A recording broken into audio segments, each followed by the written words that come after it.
Hello student, Kalyani IAS academy online platform पर आपका स्वागत है।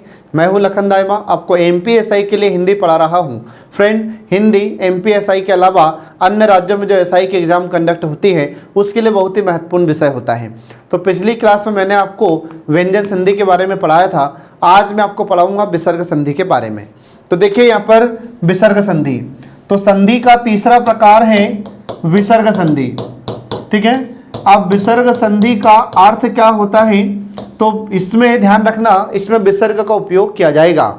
तो देखिए इसमें विसर्ग संधि का अर्थ क्या हो जाता है, तो विसर्ग के साथ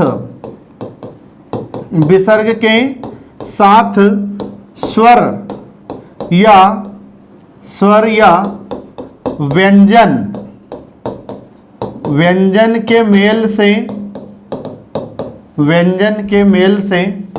जो विकार उत्पन्न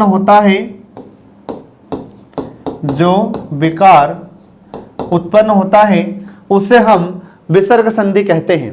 तो इसका मतलब क्या हो जाता है, अब इसमें किसका मेल होगा, तो विसर्ग के साथ या तो स्वर का मेल होगा या फिर व्यंजन का मेल होगा, और इनके मेल होने से जो परिवर्तन होगा, जो विकार उत्पन्न होगा, तो उसे हम विसर्ग संधि कहते हैं। अब इसमें कुछ नियमों के बारे में आपको पढ़ना है, जैसे हमने व्यंजन संधि में कुछ नियमों के बारे में पढ़ा था, तो वैसे ही यहाँ पर भी कुछ नियमों के बारे में आपको याद रखना है। तो इसमें कुछ नियमों में देखिए, पहला नियम, तो विसर्ग संधि का पहला नियम होता है।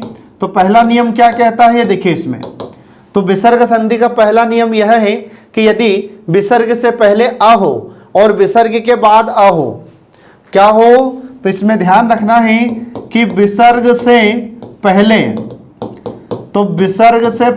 आ हो और बाद में, और विसर्ग के बाद आ हो, और विसर्ग के बाद आ हो, या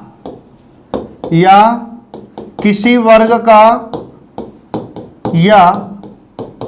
वर्ग का तीसरा, चौथा या पांचवा वर्ण हो, या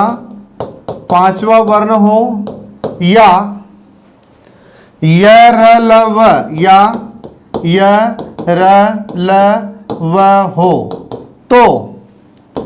तो विसर्ग का ओ हो जाता है, तो विसर्ग का अ हो जाता है। ये आपको इसमें ध्यान रखना होगा फ्रेंड। तो इसमें क्या होगा, तो इसमें हम देखते हैं कि विसर्ग से पहले क्या आएगा, तो विसर्ग से पहले आ हो, और विसर्ग के बाद क्या हो, आ हो, और मान लीजिए आ नहीं आया विसर्ग के बाद में, तो क्या आएगा, तो किसी वर्ग का तीसरा, चौथा या पांचवा वर्ण आएगा। और अगर ये तीसरा, चौथा, पांचवा वर्ण भी नहीं आया तो क्या आएगा, यर लव में से कोई एक आएगा। तो फिर विसर्ग का क्या हो जाएगा, विसर्ग का आ हो जाता है। ये आपको ध्यान रखना होगा। अब इसका उदाहरण देखिए, तो इससे स्पष्ट हो जाता है। जैसे, तो यहां पर लिखा हमने, जैसे मनः, इसका उदाहरण देखिए, जैसे मनः धन बल, तो मनः धन बल बराबर क्या हो जाएगा, बराबर हो जाएगा मनोबल। तो मनः धन बल का मनोबल कैसे हुआ, देखिए इसमें, तो यहां पर हम देखते हैं कि ना, तो ना में स्वर कौन सा छुपा हुआ है, तो ना में स्वर है अ, तो ये विसर्ग है, और विसर्ग से पहले क्या आ गया, यहाँ पर आ गया, और इसके बाद फिर विसर्ग के बाद यहाँ पर क्या है, ये तो व, और ये व किस वर्ग का कौन सा वर्ण है, तो आपको याद रखना चाहिए कि जैसे प वर्ग होता है, तो प वर्ग में प, फ, ब, भ और ये म, तो यहां पर ये जो व है, ये व प वर्ग का तीसरा वर्ण होता है। तो हमने आपको बताया है कि विसर्ग के बाद या तो स्वर आ जाए, तो यहां पर ये स्वर आया क्या, नहीं आया, तो फिर क्या आया इसमें ब, तो ये ब किस वर्ग का कौन सा वर्ण है, प वर्ग का तीसरा वर्ण है। तो हमने लिखा है कि या तो तीसरा आ जाए, या चौथा आ जाए, या पांचवा आ जाए, तो यहां पर कौन सा वर्ण आ गया, ये तीसरा वर्ण आ जाता है। तो फिर अब विसर्ग किस में बदल जाएगा, तो अब विसर्ग का ओ हो जाता है, मतलब ये जो विसर्ग है यह ओ में बदल जाता है, इसलिए मनाधन बल बराबर क्या हो जाता है, मनोबल हो जाता है। ये आपको ध्यान रखना होगा फ्रेंड, ये ऐसा पहला नियम होता है व्यंजन संधि का, सॉरी विसर्ग संधि का। ठीक है, अब इसके बाद देखिए अगला, इसका अगला उदाहरण आ जाता है, जैसे अगला उदाहरण है तपह, तपह धन बल बराबर क्या हो जाएगा, बराबर हो जाता है तपोबल। तो तपह धन बल बराबर हो जाएगा तपोबल। तो ये कैसे हो गया, तो यहां पर अपन देखते हैं कि जो प है, तो प में स्वर कौन सा है, तो प में स्वर है अ, और इधर यहां पर क्या है ये, तो ये बकरी का, तो ये विसर्ग है और विसर्ग के बाद पहले क्या आ गया अ, और बाद में क्या आ गया यहाँ पर ब। तो ये ब किस वर्ग का कौन सा वर्ण है, प वर्ग का तीसरा वर्ण होता है। तो फिर विसर्ग अब किस में बदल जाएगा, तो अब विसर्ग बदल जाता है ओ में, इसलिए तपह धन बल बराबर क्या हो जाएगा, तपोबल।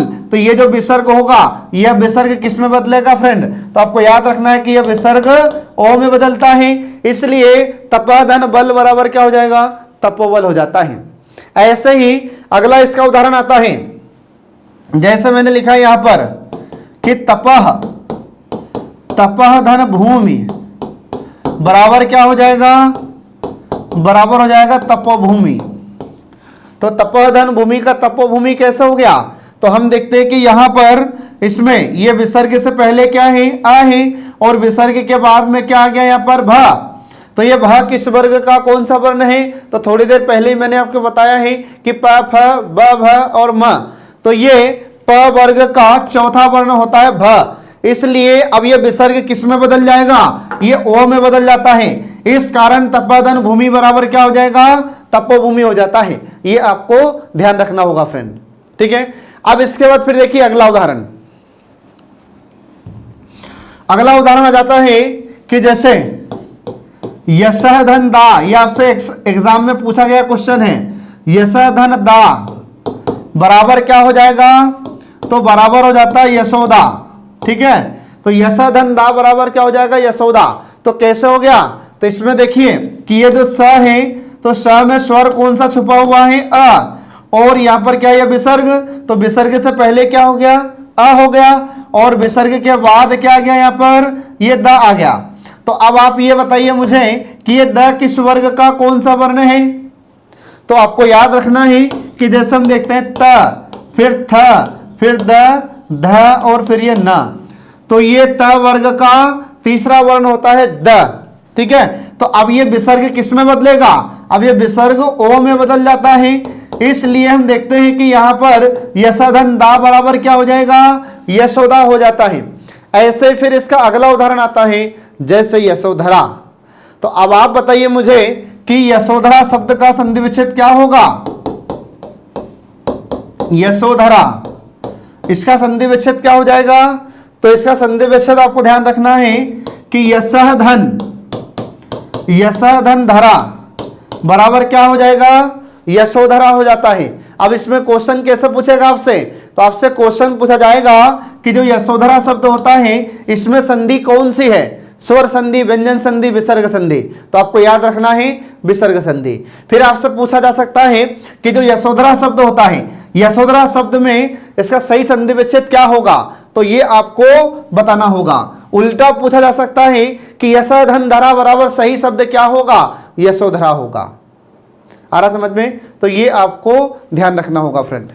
ठीक है, अब इसके बाद में अगला देखिए, अब आप अगला आ जाता है, इसी का उदाहरण है कि जैसे सोहम, तो सोहम का संधि विच्छेद क्या हो जाएगा, सोहम, सोहम इस प्रकार से, ये आपको ध्यान रखना है।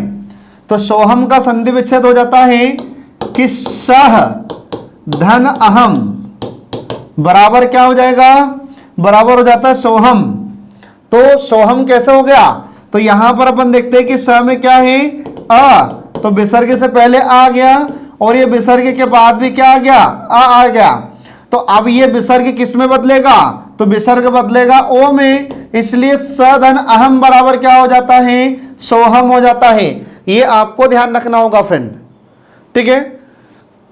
अब इसके बाद में देखिए नियम दूसरा, ये पहला नियम यहां पर समाप्त हो जाता है। अब इसके बाद में अगला आ जाता है दूसरा नियम। तो नियम दूसरा क्या कहता है, ये देखिए नियम दूसरा। तो नियम दूसरा यह है कि यदि छोटी ई, बड़ी ई और ऊ के बाद कोई स्वर आ जाए या किसी वर्ग का तीसरा, चौथा, पांचवा वर्ण आ जाए या यह र लब ह में से कोई एक वर्ण आ जाए तो विसर्ग र में बदल जाता है, आधे र में बदल जाता है। तो इसमें आपको ध्यान रखना होगा। तो नियम दूसरा क्या कहता है, तो देखिए इसमें, तो यदि विसर्ग से पहले, यदि विसर्ग से पहले छोटी ई, बड़ी ई या ऊ हो, तो विसर्ग से पहले ई ऊ हो तथा विसर्ग के बाद, तथा विसर्ग के बाद कोई स्वर हो, विसर्ग के बाद कोई स्वर हो या किसी वर्ग का तीसरा, चौथा या पांचवा वर्ण हो, पांचवा वर्ण हो या पांचवा वर्ण हो या य, र, ल, व हो, तो अब विसर्ग किस में बदल जाएगा, तो विसर्ग का, तो विसर्ग का र हो जाता, आधा र, ये आपको ध्यान रखना होगा, र हो जाता है,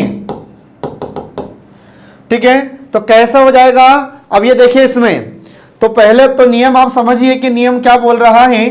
तो नियम दूसरा यह बोलता है कि विसर्ग से पहले क्या हो, तो विसर्ग से पहले छोटी ई, बड़ी ई या ऊ हो, और विसर्ग के बाद क्या हो, तो विसर्ग के बाद कोई भी स्वर हो, और अगर ये नहीं आया तो किसी वर्ग का तीसरा या चौथा या पांचवा वर्ण आ जाए, और अगर ये भी नहीं आए तो य, र, ल, में से कोई एक आ जाए, ठीक है। य, र, ल, ह को भी इसमें आपको याद रखना है। तो य, र, ल, ह आ जाए तो विसर्ग किस में बदल जाता है, तो विसर्ग आधे र में बदल जाता है, ये आपको ध्यान रखना होगा। अब इसका एक उदाहरण देखिए, तो उदाहरण से स्पष्ट हो जाएगा। तो एक उदाहरण आता है यहां पर कि जैसे धनु, धनु धनु वेद बराबर क्या हो जाता है, बराबर हो जाता है धनुर्वेद। तो धनु धन वेद का धनुर्वेद कैसे हुआ, तो यहां पर अब देखिए, अब आप तो इसमें देखिए कि विसर्ग है ये, तो विसर्ग से पहले क्या आ गया, तो विसर्ग से पहले स्वर क्या है इसमें, छोटा ऊ। तो हमने नियम में लिखा है कि विसर्ग से पहले क्या आ जाए, या तो छोटी आ जाए, बड़ी आ जाए, या फिर छोटा ऊ आ जाए। तो यहां पर क्या आ गया, ये छोटा ऊ आ गया, और विसर्ग के बाद क्या आ गया, यहां पर व आ गया, ठीक है।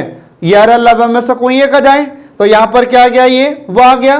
तो फिर अब ये विसर्ग किस में बदल जाएगा, तो ये विसर्ग आधे र में बदल जाता है। तो इसलिए ये विसर्ग जब आधे र में बदलता है तो इस कारण से धनु धन वेद बराबर क्या हो जाएगा, ये धनुर्वेद हो जाता है। ये आपको ध्यान रखना होगा फ्रेंड।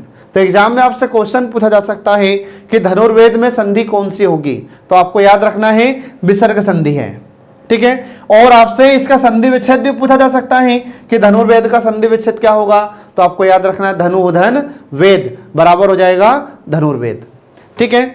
अब इसके बाद देखिए अगला उदाहरण इसी का, अगला उदाहरण आ जाता है कि धनु धन विद्या। तो धनु धन विद्या बराबर क्या हो जाएगा, धनुर्विद्या हो जाएगा, ठीक है। तो धनु धन विद्या का धनुर्विद्या कैसे हो गया, तो इसमें हम देखते हैं कि यहां पर ये विसर्ग है, विसर्ग है, विसर्ग से पहले क्या आ गया, तो इसमें नु में कौन सा स्वर है, तो इसमें छोटा ऊ, और विसर्ग के बाद में क्या आ गया यहाँ पर, ये वा आ जाता है। ठीक है, तो फिर अब ये विसर्ग किस में बदलेगा, तो ये विसर्ग बदल जाता है आधा र में, इसलिए धनुधन विद्या बराबर क्या हो गया, ये धनुर्विद्या हो जाता है। तो एग्जाम में आपसे क्वेश्चन पूछा जाएगा कि धनुर्विद्या शब्द में संधि कौन सी है, स्वर संधि, व्यंजन संधि, विसर्ग संधि, तो आपको बताना पड़ेगा इसमें विसर्ग संधि है। और अगर आपसे पूछा जाए कि धनुर्विद्या का सही संधि विच्छेद क्या होगा, तो आपको बताना पड़ेगा धनुधन विद्या।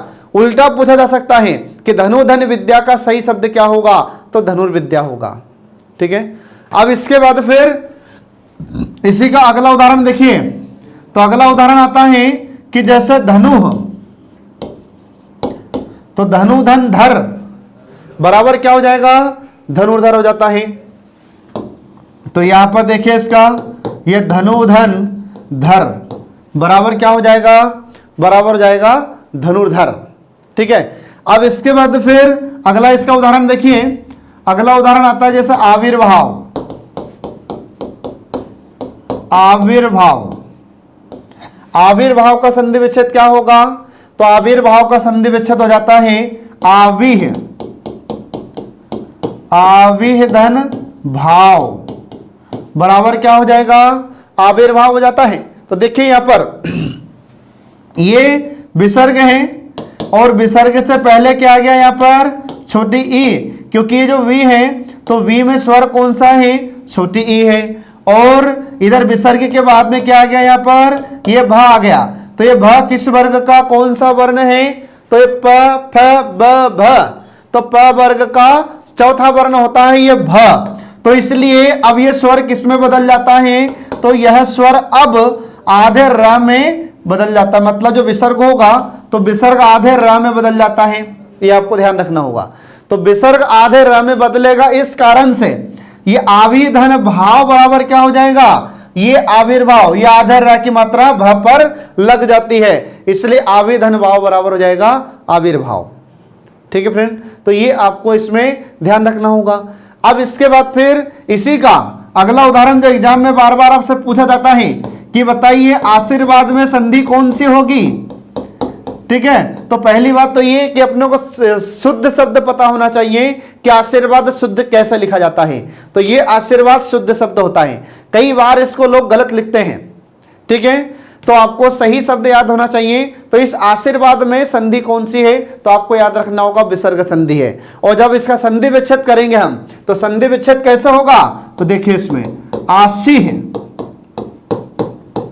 आशीह धनवाद बराबर क्या हो जाएगा, आशीर्वाद हो जाता है। तो कैसा हो गया आशीह धनवाद का आशीर्वाद, तो यहां पर इसमें स्वर कौन सा है, तो स्वर है बड़ी ई, तो ये विसर्ग से पहले आ गया बड़ी ई, और विसर्ग के बाद में क्या आ गया यहाँ पर, व आ जाता है।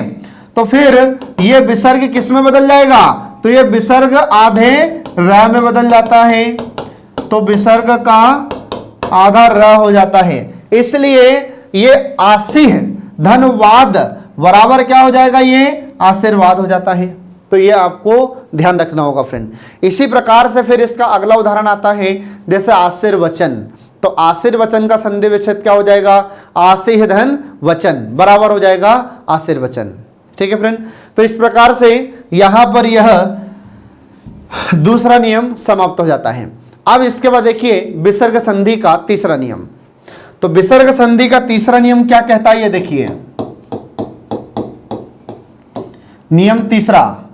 तो विसर्ग संधि का तीसरा नियम यह कहता है कि यदि विसर्ग से पहले कोई भी स्वर हो और बाद में च, छ या स हो, तो विसर्ग का च स हो जाता है, ये आपको ध्यान रखना होगा। तो विसर्ग संधि का नियम तीसरा कहता है कि यदि विसर्ग से पहले, यदि विसर्ग से पहले कोई भी स्वर हो, कोई भी स्वर हो तथा बाद में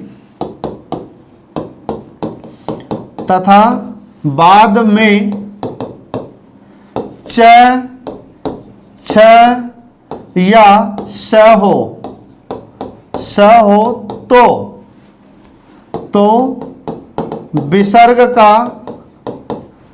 विसर्ग का आधा स हो जाता है। ये आपको ध्यान रखना होगा। तो नियम तीसरा क्या कहता है विसर्ग संधि का? तो तीसरा नियम यह कहता है कि विसर्ग से पहले क्या हो? तो विसर्ग से पहले कोई भी स्वर हो, ठीक है, और बाद में क्या हो फिर? तो बाद में या तो च आ जाए या छ आ जाए या फिर स आ जाए, तो विसर्ग का क्या हो जाएगा? तो विसर्ग का आधा स हो जाता है। तो अब इसका एक उदाहरण देखिए तो इससे स्पष्ट हो जाएगा आपको। तो उदाहरण आता है जैसे निधन चल, इसका उदाहरण देखिए।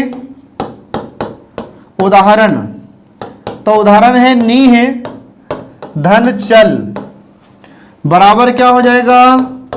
बराबर हो जाएगा निश्चल। तो नी धन चल का निश्चल कैसे हो गया? तो यहां पर अपन देखते हैं कि ये विसर्ग है, ठीक है। तो इसको देखिए यहां पर इस प्रकार से। तो इसमें हम देखते हैं कि नी धन चल बराबर क्या हो जाएगा? निश्चल हो जाता है। तो कैसे हुआ? तो यहां पर ये विसर्ग है और विसर्ग से पहले क्या है ये इसमें? तो ये है छोटी ई और बाद में क्या गया यहाँ पर? च आ जाता है। तो अब ये विसर्ग किस में बदल जाएगा बोलो? तो ये विसर्ग बदल जाएगा आधे स में। तो इसलिए निधन चल बराबर क्या हो जाएगा? निश्चल हो जाता है। निश्चल मतलब जो चलता नहीं, स्थिर होता है, उसे कहा जाता है निश्चल। इसके बाद फिर इसी का अगला उदाहरण देखिए। तो अगला उदाहरण आता है कि निह धन छल बराबर हो जाता है निश्चल, ठीक है। तो नी धन छल का निश्चल कैसे हुआ? तो इसमें देखिए, तो विसर्ग से पहले, तो विसर्ग से पहले क्या हो? तो कोई भी स्वर हो। तो कोई भी स्वर मतलब यहां पर क्या है? छोटी ई है। और बाद में क्या हो? तो बाद में या तो च हो या छ हो या फिर श हो। तो बाद में यहां पर क्या आ गया? ये छ छाते का आ गया। तो अब ये विसर्ग किस में बदल जाएगा? तो ये विसर्ग बदल जाता है आधे स में। इसलिए ये निधन छल बराबर क्या हो जाएगा? ये निश्चल हो जाता है। तो एग्जाम में आपसे क्वेश्चन कैसे पूछेगा? तो एग्जाम में आपसे पूछा जाएगा कि निश्चल में संधि कौन सी होती है? तो आपको याद रखना होगा विसर्ग संधि। इसके बाद फिर आपसे पूछा जाएगा कि निश्चल का संधि विच्छेद क्या होगा? तो आपको बताना होगा निह धन छल। उल्टा पूछा जा सकता है कि निह धन छल बराबर इसका सही शब्द क्या होगा? तो आपको बताना होगा निश्चल, ठीक है फ्रेंड। अब इसके बाद में इसी का अगला उदाहरण आ जाता है कि जैसे आह धन चर्य बराबर क्या हो जाएगा? तो आह धन चर्य बराबर हो जाता है आश्चर्य। आ रहा समझ में? तो आह धन चर्य का आश्चर्य कैसे हुआ? तो यहां पर हमने देखा कि विसर्ग से पहले, ठीक है, तो विसर्ग से पहले क्या है यहाँ पर? बड़ा आ। तो हमने लिखा है नियम में कि विसर्ग से पहले कोई भी स्वर हो और बाद में क्या हो? तो बाद में च आएगा या छ आएगा या फिर स आएगा। तो यहां पर हम देखते हैं कि विसर्ग से पहले क्या आया है? आ, और विसर्ग के बाद में क्या आया है? तो विसर्ग के बाद में आया है च। तो फिर अब ये विसर्ग किस में बदलेगा? तो अब विसर्ग बदल जाएगा आधे स में। इसलिए आह धन चर्य बराबर क्या हो जाएगा? आश्चर्य हो जाता है। ये आपको इसमें ध्यान रखना होगा फ्रेंड, ठीक है। इसी प्रकार फिर इसका अगला उदाहरण आता है जैसे निश्चय, ठीक है। अगला आ जाता है इसी का निश्चय। तो निश्चय का संधि विच्छेद क्या हो जाएगा? तो इसका संधि विच्छेद हो जाता है निधन चय। निधन चय बराबर क्या हो जाता है? निश्चय। तो इसमें ये विसर्ग का क्या हो जाएगा? तो विसर्ग का आधा स हो जाता है। इसलिए निह धन चय बराबर निश्चय हो जाता है। तो ये आपको इसमें ध्यान रखना होगा फ्रेंड, ठीक है। तो एग्जाम में आपसे क्वेश्चन पूछा जा सकता है कि निश्चय में संधि कौन सी होगी? तो आपको याद रखना होगा विसर्ग संधि होगी। इसका संधि विच्छेद आपसे पूछा जा सकता है, ठीक है। तो जैसा आपसे क्वेश्चन पूछे वैसा आपको आंसर देना होगा। अब इसके बाद फिर एक लास्ट इसका उदाहरण आता है। तो जैसा हमने लिख दिया यहाँ पर दुष्चरित्र, ठीक है। तो दुष्चरित्र का संधि विच्छेद क्या होगा? तो दुष्चरित्र का संधि विच्छेद हो जाता है दुह धन चरित्र बराबर क्या हो जाएगा? बराबर हो जाता है दुष्चरित्र। तो यहां पर ये जो विसर्ग है, ठीक है, तो ये जो विसर्ग है इस विसर्ग का क्या हो जाएगा, तो विसर्ग का आधा स हो जाता है, इसलिए दो धन चरित्र बराबर क्या हो जाएगा, दुष्चरित्र हो जाता है। तो इस प्रकार से यहाँ पर यह विसर्ग संधि का तीसरा नियम समाप्त हो जाता है। अब इसके बाद फ्रेंड अगला देखिए इसमें नियम चौथा। तो विसर्ग संधि का चौथा नियम क्या कहता है, ये देखिए इसमें। तो विसर्ग संधि का नियम चौथा, तो नियम चौथा यह कहता है कि यदि विसर्ग से पहले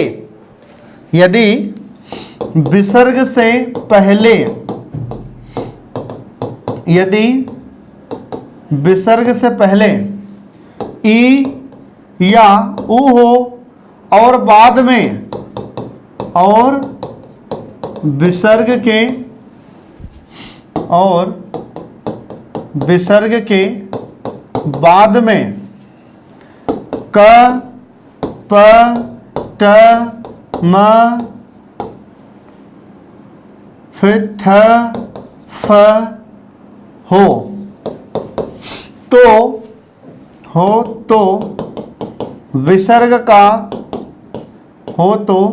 विसर्ग का स हो जाता है। ये आपको इसमें ध्यान रखना होगा। तो इसमें क्या हो जाएगा फ्रेंड, तो इसमें आपको ध्यान रखना है कि यदि विसर्ग से पहले क्या हो, तो विसर्ग से पहले ई या ऊ हो और विसर्ग के बाद में क्या हो, तो विसर्ग के बाद में क प ट म या ठ या फ हो, तो विसर्ग का क्या हो जाता है, तो विसर्ग का आधा स षटकोण का हो जाता है। तो अब इसका कुछ उदाहरण देखिए। अब आप तो उदाहरण से आपको जल्दी स्पष्ट हो जाएगा। तो इसका उदाहरण देखिए, जैसे तो इसका उदाहरण होता है, जैसे हमने लिखा यहां पर कि आवीह धनकार बराबर क्या हो जाएगा, बराबर हो जाता है आविष्कार। तो आवीह धनकार का आविष्कार कैसे हो गया, देखिए। तो हमने लिखा है यहां पर कि विसर्ग से पहले क्या हो, तो विसर्ग से पहले ई या ऊ हो। तो यहां पर ये वी में स्वर कौन सा है, तो वी में स्वर है छोटी ई, और यहां पर विसर्ग के बाद में क्या आ गया है, तो विसर्ग के बाद में यहां पर आ गया क। तो फिर अब ये विसर्ग किस में बदलेगा, तो अब यह विसर्ग आधे स में बदल जाता है, इसलिए आविधनकार बराबर क्या हो जाता है, ये आविष्कार हो जाता है। तो ये आपको ध्यान रखना होगा। तो एग्जाम में आपसे क्वेश्चन पूछा जा सकता है कि आविष्कार में संधि कौन सी है, तो आपको याद रखना होगा विसर्ग संधि। इसके नियम नहीं पूछे जाते हैं कि इसमें नियम कौन सा है, नियम नहीं पूछता, ध्यान रखना। आपसे क्वेश्चन पूछा जाएगा कि आविष्कार में संधि कौन सी है, तो आपको ध्यान रखना होगा विसर्ग संधि है।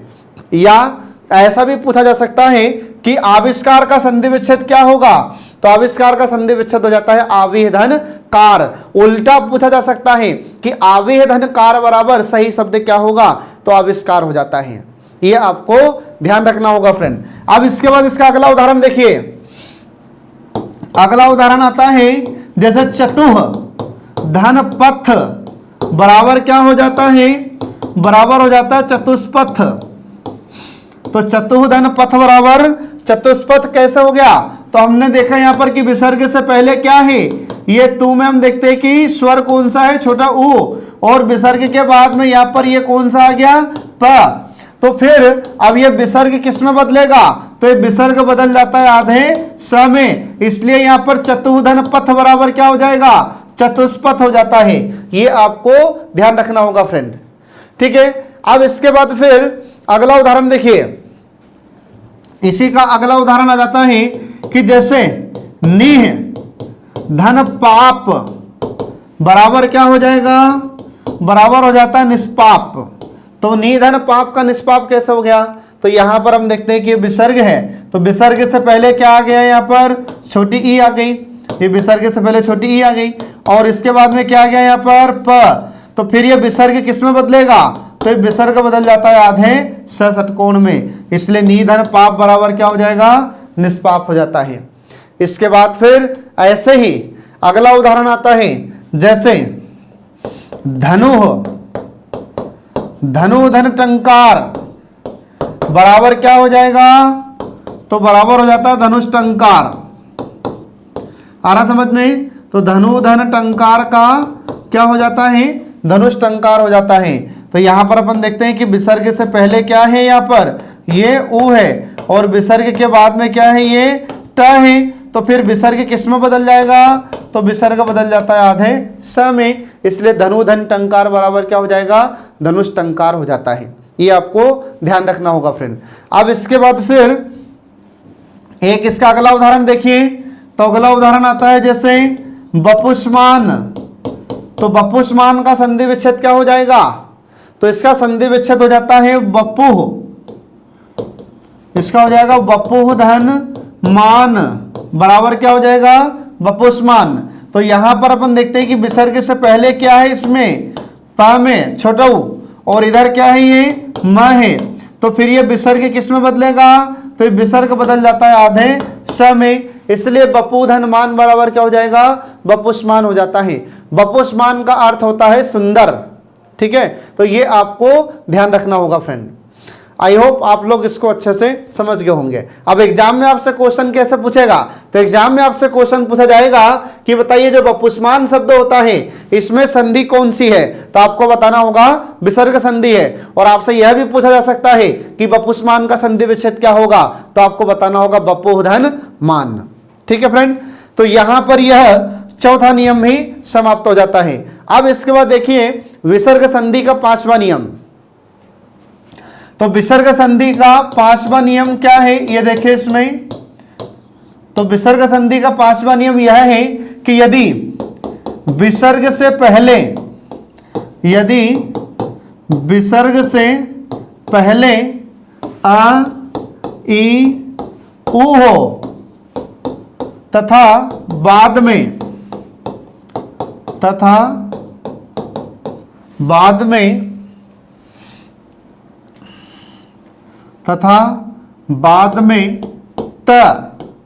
या स हो, बाद में त या स हो तो विसर्ग का स हो जाता है। ये आपको ध्यान रखना होगा फ्रेंड। अब ये क्या है, तो देखिए इसमें, तो इसमें हम देखते हैं कि विसर्ग से पहले क्या हो, तो विसर्ग से पहले या तो आ जाए, छोटी आ जाए, छोटा हुआ जाए, और विसर्ग के बाद में क्या आ जाए फिर, तो विसर्ग के बाद में या तो ता आ जाएगा या स आ जाएगा।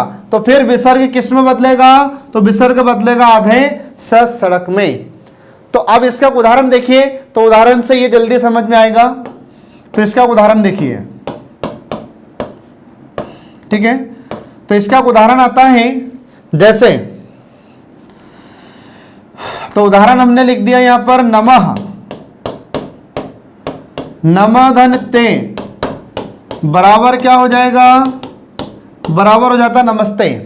तो नमः धन ते का नमस्ते कैसे हुआ, तो हम देखते हैं कि यहां पर ये मां, तो विसर्ग से पहले क्या आ जाए, तो विसर्ग से पहले आ जाए। तो यहां पर मां में स्वर कौन सा है, अ है, और इधर इसके बाद में यहां पर ये क्या आ गया, ता आ गया। तो हमने नियम में लिखा है कि विसर्ग से पहले क्या हो, या तो आ जाए या फिर ई आ जाए या फिर उ आ जाए। तो यहां पर क्या आ गया, ये आया है। और विसर्ग के बाद में क्या हो, तो विसर्ग के बाद में या तो ता आ जाए या सा आ जाए। तो यहां पर क्या आया है, ता आ गया। तो फिर ये विसर्ग किस में बदल जाएगा, तो यह विसर्ग बदल जाता है आधे स में। तो जो दंत स होता है तो आधे दंत स में यह बदल जाता है, इसलिए ये नमदंते बराबर क्या हो जाएगा, नमस्ते हो जाता है। तो एग्जाम में आपसे क्वेश्चन पूछा जाएगा कि नमस्ते में संधि कौन सी है, तो आपको बताना होगा विसर्ग संधि। इसका संधि विच्छेद आपसे पूछा जा सकता है कि नमस्ते का सही संधि विच्छेद क्या होगा, तो नमधन ते। ये आपको ध्यान रखना होगा फ्रेंड। अब इसके बाद फिर देखिए इसी का अगला उदाहरण। तो इसका अगला उदाहरण आ जाता है कि जैसे निधन संतान, निधन संतान बराबर क्या हो जाता है, बराबर हो जाता है निसंतान। ठीक है।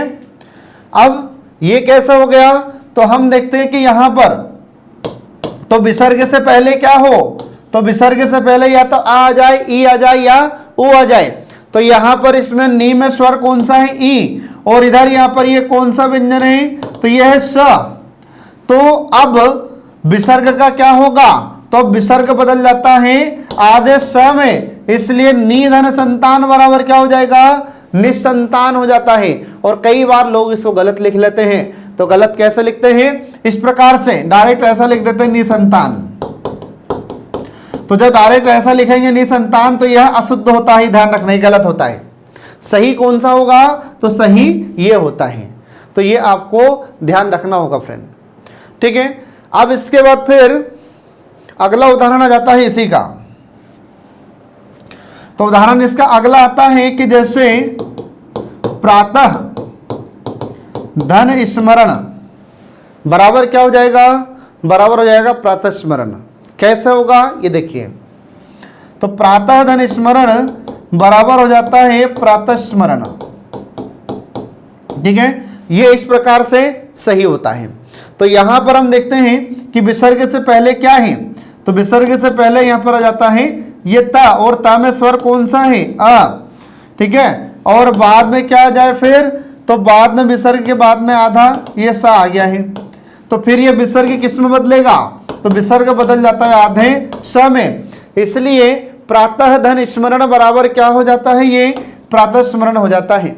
ये आपको ध्यान रखना होगा फ्रेंड। तो एग्जाम में आपसे क्वेश्चन पूछा जा सकता है कि बताइए इसमें संधि कौन सी है, तो इसमें संधि होती है विसर्ग संधि।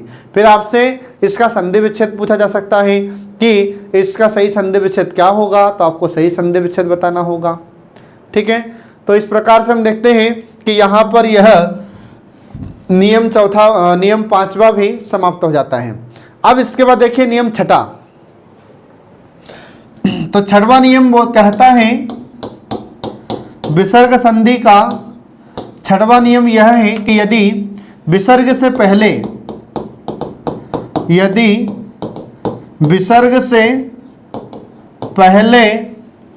अ या आ हो और बाद में विसर्ग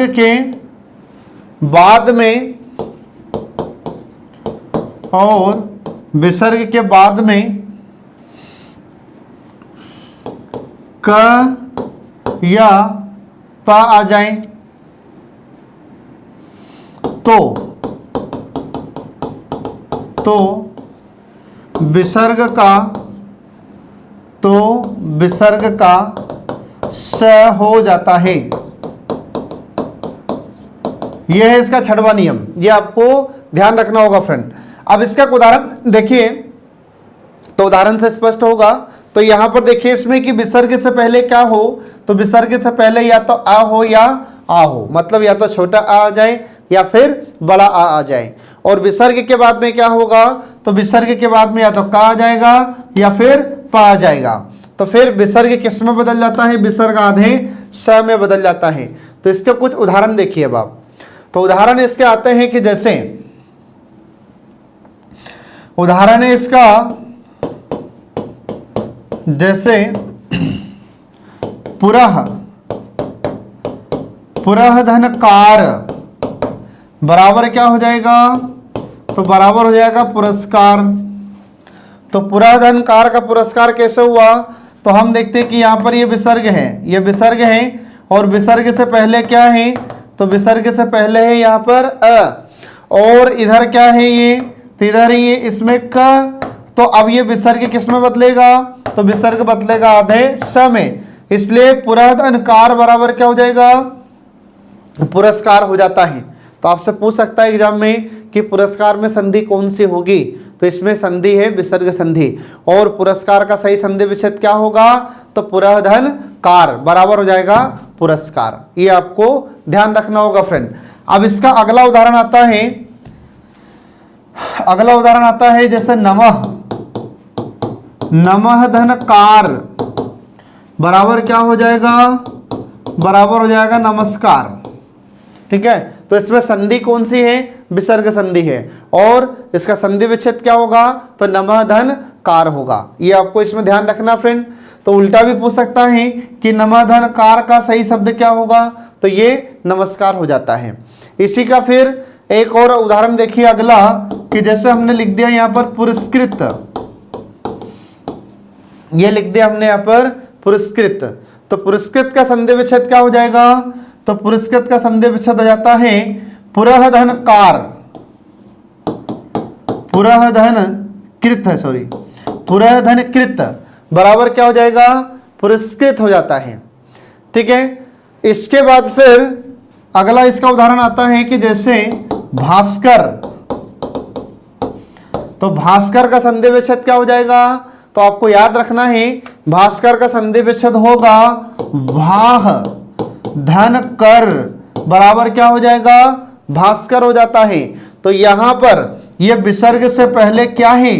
तो विसर्ग से पहले इसमें होता है ये बड़ा आ, और इसके बाद में क्या है? इधर क है। तो अब ये विसर्ग किस में बदलेगा? तो यह विसर्ग बदल जाता है आधे स में, इसलिए भाधन कर बराबर क्या हो जाएगा? भास्कर हो जाता है। ये आपको ध्यान रखना होगा फ्रेंड। इसी के बाद फिर इसी का अगला उदाहरण आता है कि जैसे इसी का अगला उदाहरण होता है कि इस भाह धनपति बराबर क्या हो जाता है? बराबर होता है भास्पति। तो यहां पर अपन देखते हैं कि ये क्या है? विसर्ग, और विसर्ग से पहले इसमें क्या है? बड़ा आ है, और इसके बाद में यहां पर क्या है? प। तो ये विसर्ग किस में बदल जाता है? तो विसर्ग आधे स में बदल जाता है, इसलिए भाह धनपति बराबर हो जाएगा भास्पति। तो एग्जाम में आपसे क्वेश्चन कैसे पूछा जाएगा इससे? तो इस हिसाब से एग्जाम में क्वेश्चन पूछा जाएगा कि बताइए कि भास्पति में संधि कौन सी है? तो आपको याद रखना होगा विसर्ग संधि। फिर आपसे यह पूछा जा सकता है कि भास्पति का सही संधि विच्छेद क्या होगा? तो आपको बताना होगा भाह धन पति। ठीक है फ्रेंड, या उल्टा पूछा जा सकता है कि भाह धन पति के लिए सही शब्द क्या होगा? तो भास्पति होगा। तो ये आपको ध्यान रखना होगा फ्रेंड।